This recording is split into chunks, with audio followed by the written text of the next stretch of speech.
What's the secret to a good paper airplane? Don't have me make it.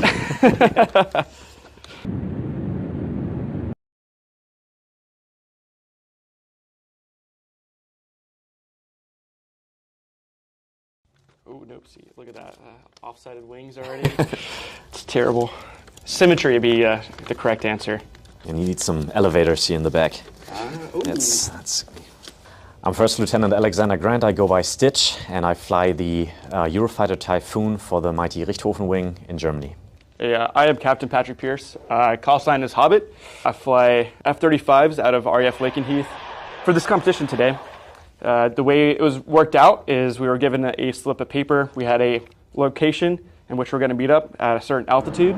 We would not know who we're fighting until we turned in and at the merge. So as our aircraft passed by each other, I'm like, oh boy, there's a Eurofighter, which is actually like pretty cool.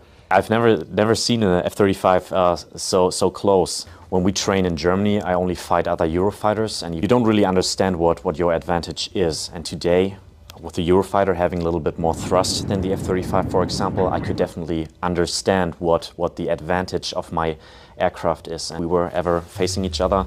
He would probably kill me beyond visual range, even before I even knew he was there, because of his stealth capability. I don't have that. So what it looked like today was a lot of one of these maneuvers, in which Stitch here was saddled up behind me and is able to get a gun's employment. You can actually see the gun rounds counting down when I employ the gun, even though it's not loaded, it's just simulated. You can just feel it in like the pit of your stomach. You're like, man, this guy just won to fight, and it hasn't even ended yet for another like minute or so.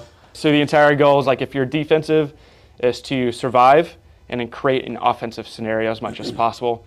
The best way to do that is put them out front, which now you're no longer defensive and you're the offender. He will probably be able to tell that I'm going in for guns by pointing my aircraft at him. And if I don't have my closure under control, I'm way too fast, he can basically just brake, and then I'm like, oh, and now I'm shooting behind his tail, and now I'm defensive. You're underneath a lot of G's, if you will. You're going through some pretty extreme flight dynamics. If you're 200 pounds, that equals, 1,800 pounds of like what your body feels like at that time. You're looking behind, you're looking up, you're looking around, and you're underneath that kind of strain. It puts a pretty big physical strain on your body. I would say I turn my head up to 7 Gs. After that, I don't do anymore, but that's not good for the neck, so.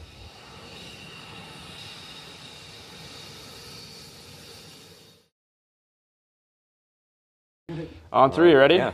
All right, 1, 2. Well done.